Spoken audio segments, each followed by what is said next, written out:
Welcome, Seeker, to Mystic Praxis, a charming podcast at the crossroads where the eclectic meets the divine.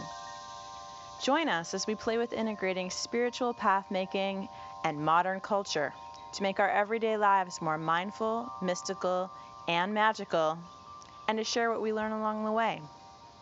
Whether you're a longtime skeptic or down for some full-on witchy woo-woo, this lo-fi, high-vibe series has got you covered.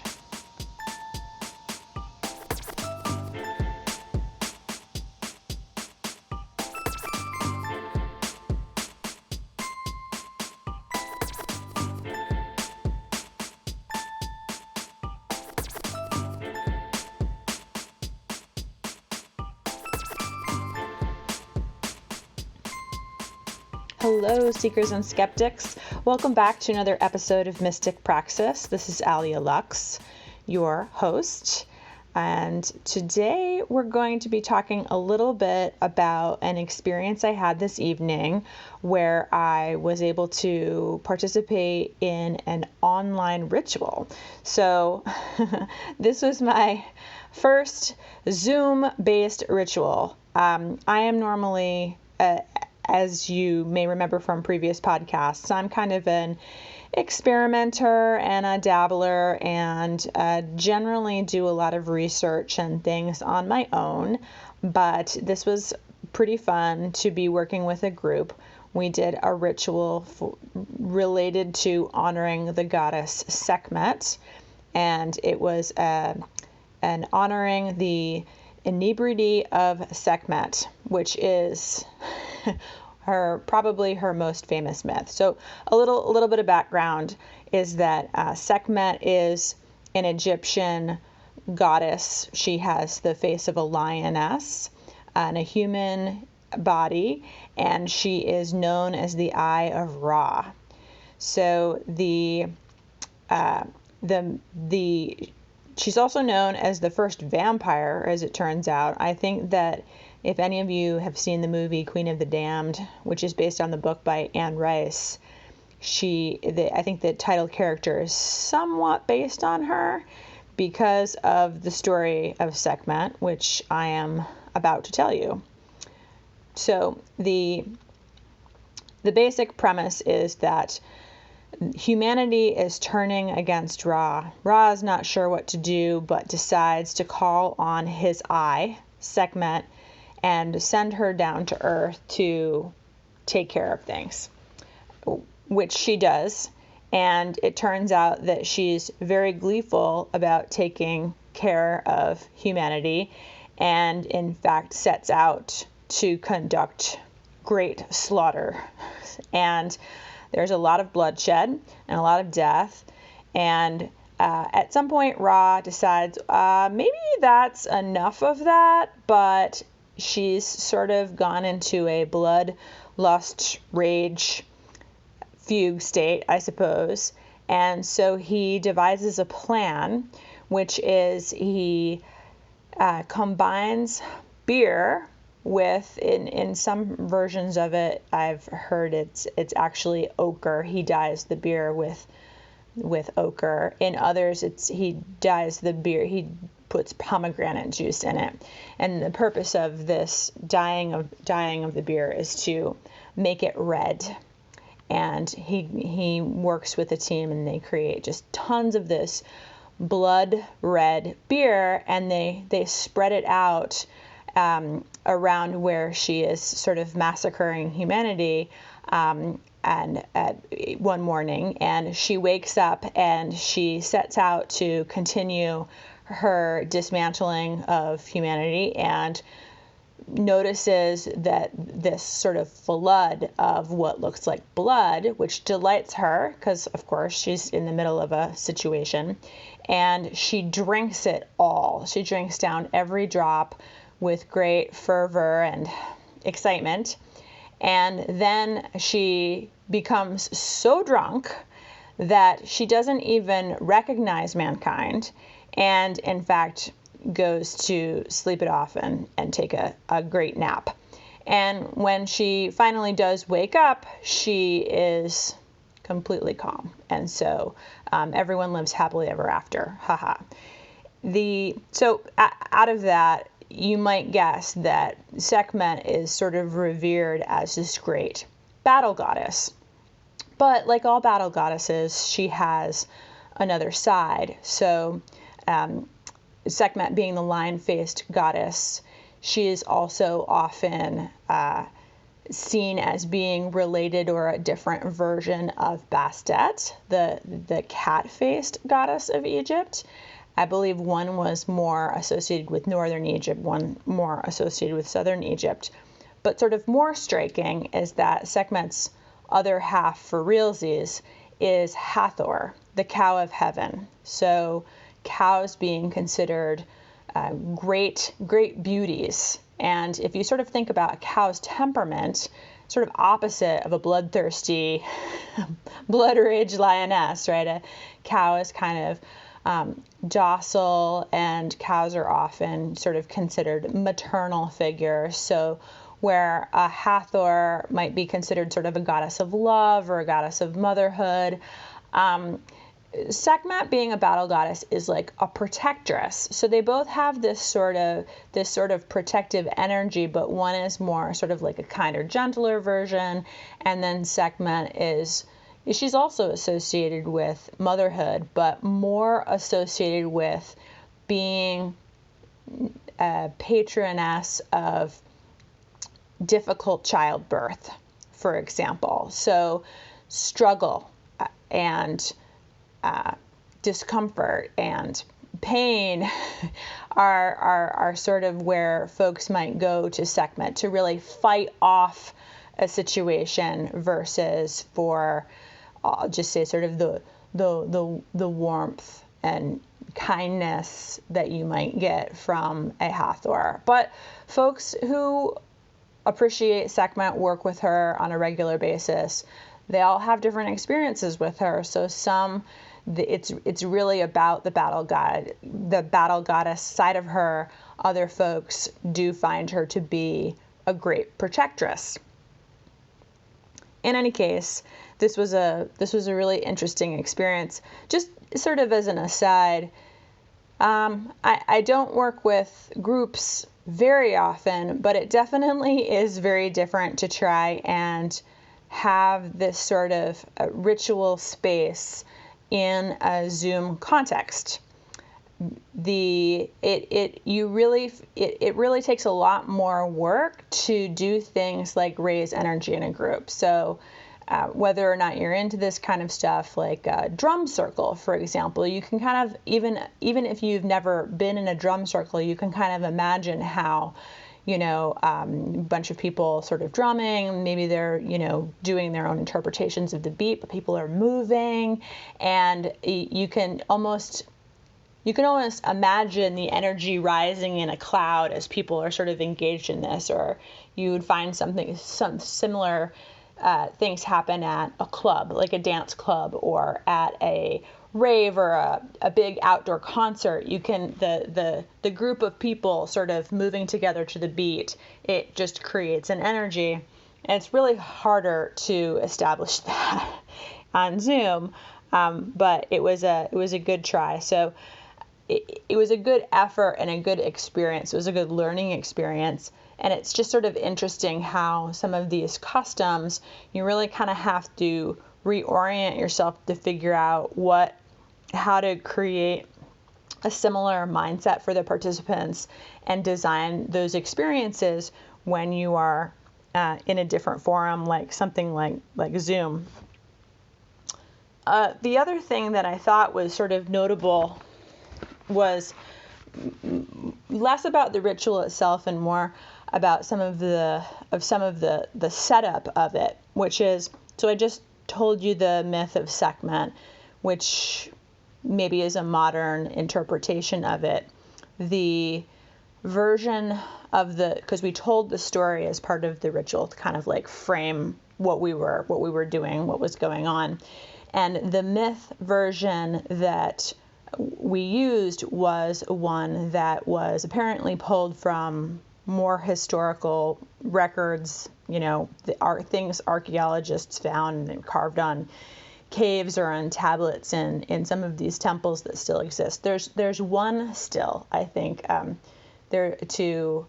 There's one major temple to Sekhmet that folks can visit. I think it might be in Memphis, in Egypt. But the idea is that the version of the story that we told was more accurate than others that we have heard, because there were these ancient records of it, if you will. So the difference between what we did and the story that I just told you is that I mentioned that Hathor and Sekhmet are related. So the version of the myth that we did, it is actually Hathor that was the eye of Ra, and who Ra called down and sent to go ravage and savage humanity. So the cow of heaven came down and took care of things, and then, went to sleep, and they created the blood-ish looking beer and poured it into the valley. And when she woke up, she was Sekhmet. And it was Sekhmet, not Hathor, because it's this different version of Hathor. Sekhmet woke up, drank the beer, fell asleep, and didn't kill anyone. And I was really having trouble with that, because in my mind I'm thinking, the cow slaughtered humanity, that doesn't, like, with their big chompy molars, like, how does that work? Cows are vegetarian. In any case, the point is that I wanted the version of the myth that I heard to be the true one, because it made more sense to me, and maybe it made more sense to me because I heard it first, and I didn't like the version of the myth that was supposedly the more true version. I don't want it to be the true version, and that creates some cognitive dissonance, because we're talking about a myth, or we're talking about something that can never be proven. We're talking about something that on the face of it probably didn't literally happen the way that either myth describes it, right? We're talking about if it happened, let's assume for a moment that it actually literally happened. The story, any story afterwards, might not accurately represent what actually happened. It wasn't a news organization that, well, okay, let's not even get into news here, but it's a story. It's the way the story was written and some of the interpretation of it that I didn't like.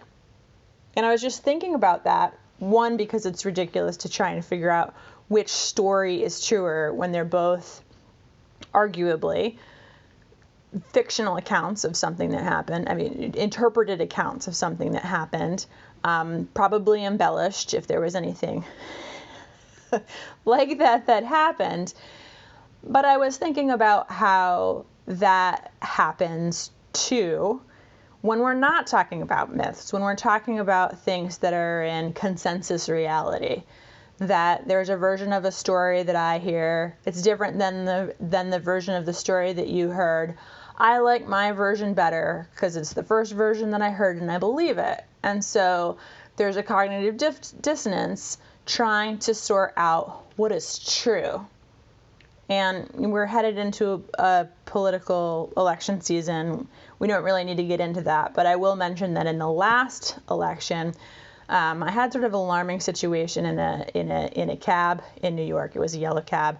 And let's just say that the driver was yelling at me about what he believed my beliefs were without having asked me, because it's just general operating policy. I don't have conversations about politics with cab drivers in New York if I can help it. Just, general, like, let's keep it cool. Let's keep it moving. Please get me to Grand Central before my train leaves. That said, he got to a point where he said, again, without knowing what my beliefs are, he said, you believe all of that crap news that you listen to. And he's like, it's lies. It's not the truth. And I just said to him, where do you get your truth from? And he didn't like that question, but he didn't have an answer for it, because what we have are information sources, figuring out what the truth is very dicey business, because a lot of us are dealing with interpretations of something that happened. So it just got me thinking about that, about the parallel there. And there's actually two parallels there. One is about my resistance to the story.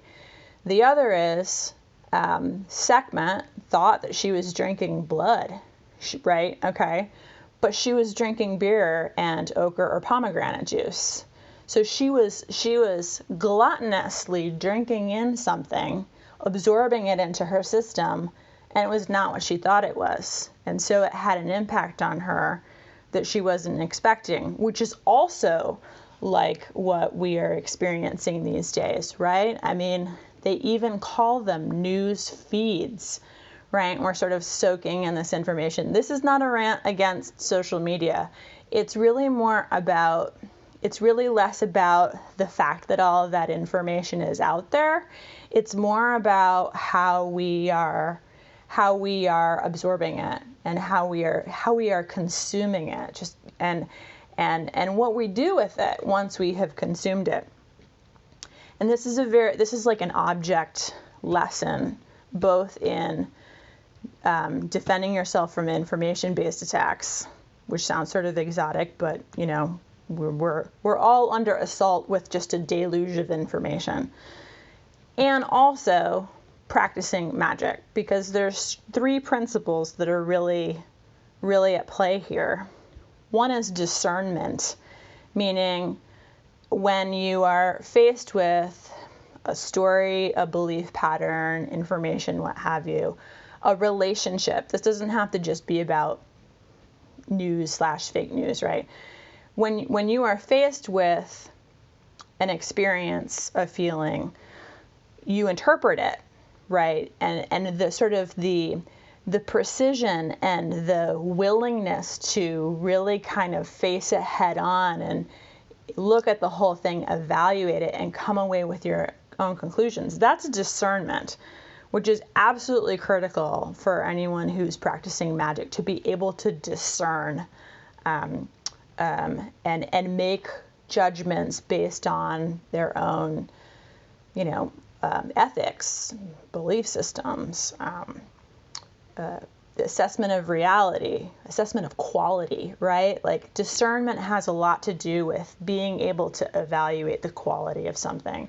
And so it's just a useful thing to cultivate, whether you're practicing magic or you're just going about your business. Being discerning, being picky, having standards, having values is really key. The second principle that is relevant for both magical and non-magical situations like this is the idea of choice or agency in the consumption of the thing, right? You consume a piece of information at some level. You're making a choice about how much you're going to invest in that belief or invest in the value of it. You do get a choice. You can, just like with the Sekhmet myth, I choose to stick with my preferred myth. I am choosing to reject this other version of it because I don't like it. Now, that said, I'm acknowledging that, right? I'm acknowledging that they're both different versions of the same thing. I'm not sure that one is truer than the other. I don't even know how to evaluate that, but I acknowledge that I am choosing that I prefer one, that I'm going to hold on to one and not hold on to the other. And I think that I've been in a lot of conversations where it's not clear to people that they are in fact making a choice, that they have that agency to do that.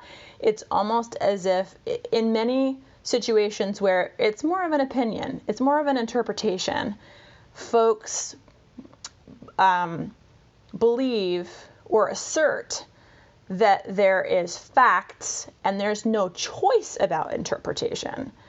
And I feel like we might have more productive conversations in situations where we disagree with others, for example, if we in fact acknowledge that there are multiple versions of a story and we're choosing one, and on what basis we're choosing, right?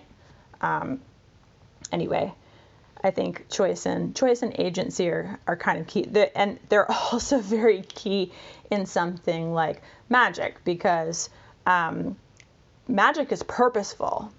Magic is about manifesting an intent. So you have a choice, you have great agency. Sovereignty and independence is a hallmark of things like witchcraft and magic and a lot of these occult and mystical practices.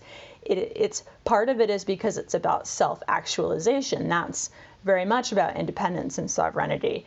It's also about experimentation, which is, trying to find truth through experimentation, or trying to find what works for you through experimentation. That's very individualized. And you choose both your intent and whether you're going to try and manifest it, right? You choose your goal, but you also make a choice and you have agency whether you're going to go for it or not. Or like a dream deferred is a dream denied, or whatever that pithy little saying is. Like, you can have an intention and you can think at it as hard as you want, but unless you do the work, which is a choice, it ain't going nowhere, right? So we've all experienced situations like that. It's not enough just to want it, which is a choice. You got to want it enough to make it happen, and that's the other piece. So discernment and choice or agency are both kind of critical elements of what I was experiencing. The third one, though, is about accountability or consequences. So when we're talking about something like that's just a sort of a cornerstone of magic. You break it, you bought it. You send it out, and it's gone. So what I mean is, the threefold law is sort of a summary of the idea, I think, and we could debate it forever, because some folks are just like total purists about the threefold law.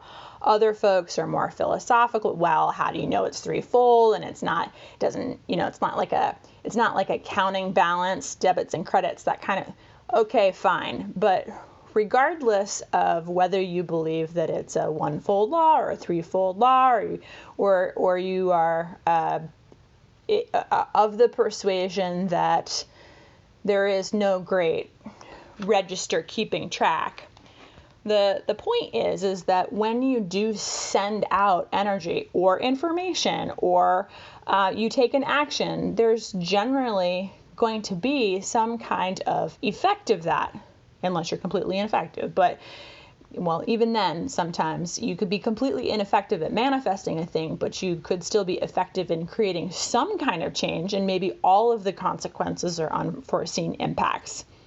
But it's physics, it's chaos theory, it's energy moving. It changes things simply by the energy moving.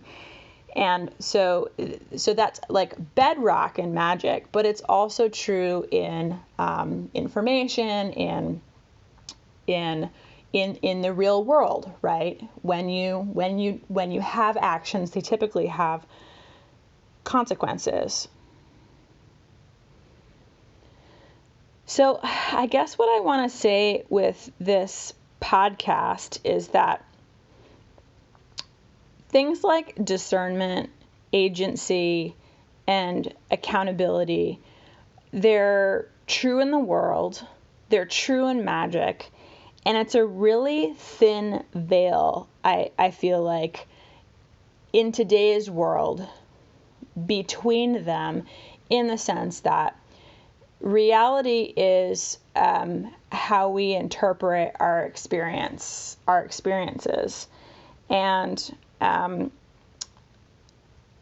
a lot of us spend most of our day plugged into technology or cyber, which is a world of data. And so a certain amount of our reality is shaped by not just events that we're experiencing, but information that we're exposed to and interpreting, just like we interpret experiences in the real world, if we don't think that sort of cyber is real. But it's all kind of interconnected, right? Like, it's interconnected back to this podcast, because magic is really about how you change your own mind. And of course, the mind is what is interpreting all of this experience and data. So it feels like there's this like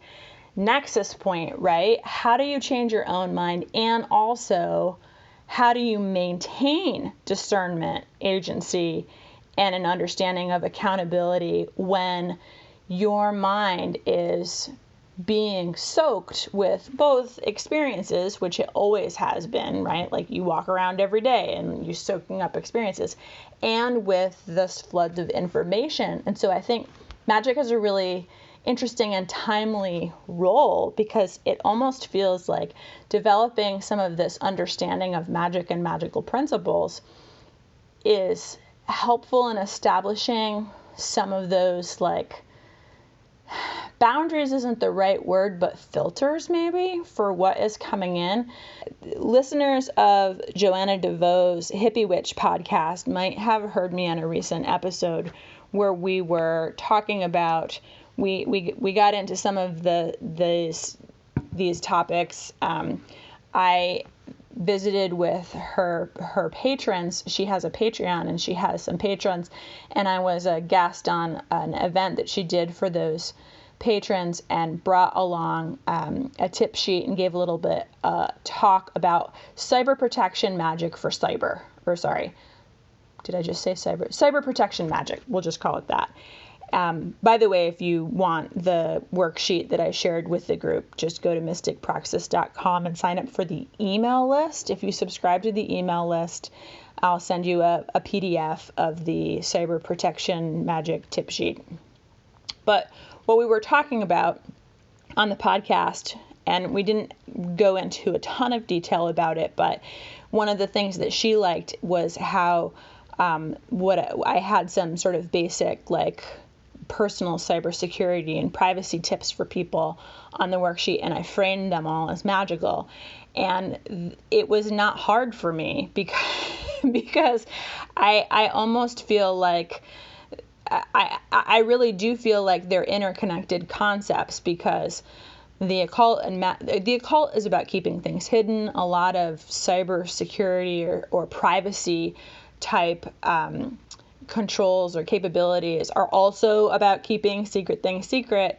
So they're connected in that way, but also because of what I was talking about, that cyber is it's made up of data, and our brains can't help but try and pull in information and try and interpret it. So the very principles that we use in magic to protect ourselves when we're trying to direct energy or manifest intention, that's all mind work. Those are all muscles around cultivating a particular set of skills, and those skills are not just useful in magic, they're useful in the quote real world, and they're even more useful in the cyber world, because the cyber world, being sort of information based, is purely connected to your brain, right? Like when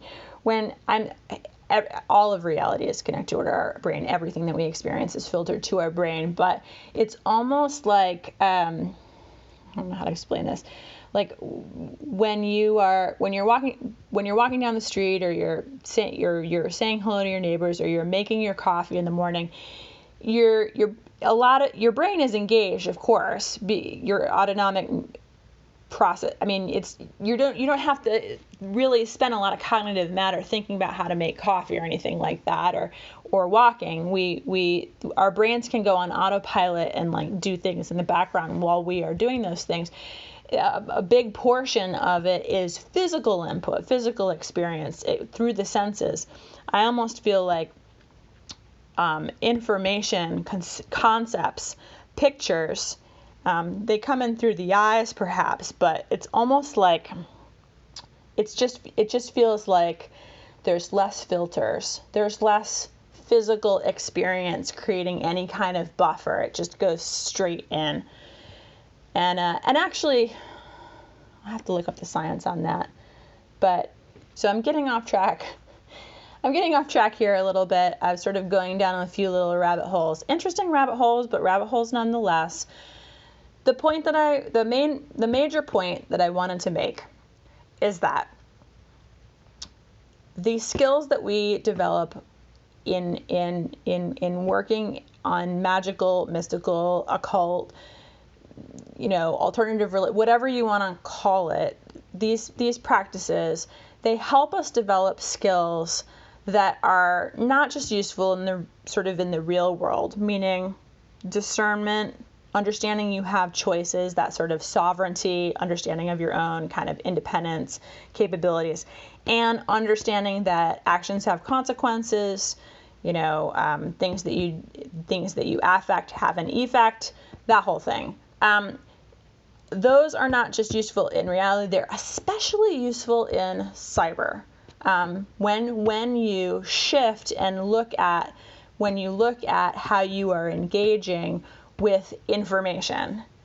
And I think that part of the reason why those skills, the sort of magical skills, are so useful and relevant in cyber is because cyber is more pure information based. There isn't as much of a body component to the experience. It's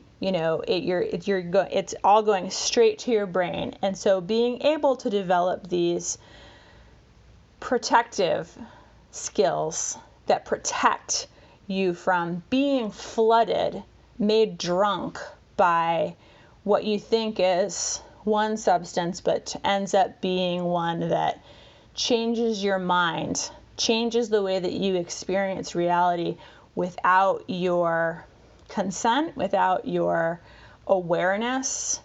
It's very, very timely and relevant. So I hope that you found this bit of a ramble kind of interesting. If you want to hear more, the cyber protection tip sheet, which is on the mysticpraxis.com website, it is practical tips. It's not super philosophical like the conversation that we just had. It's framed with some magical concepts, but the tips, while short, because I wanted to fit it all on one page, and I could talk about that kind of stuff all day. It's short, but they're practical tips. I hope you find them useful if you indeed go download that. I'd love to hear what you think about both my philosophical rambling on reality and interpretation of reality and interpretation of information, and also if you'd like me to talk a little bit more about any of these topics, whether it's the philosophy, the myths. I think I would really like to I would like to cover a few of the other deities or religions or religious practices that I have been finding interesting. And hey, if you want to hear more about cyber magic, do let me know. In any case, I hope that you all are safe this summer. It's been a really odd year, and please be taking care of yourself and others around you, and be well.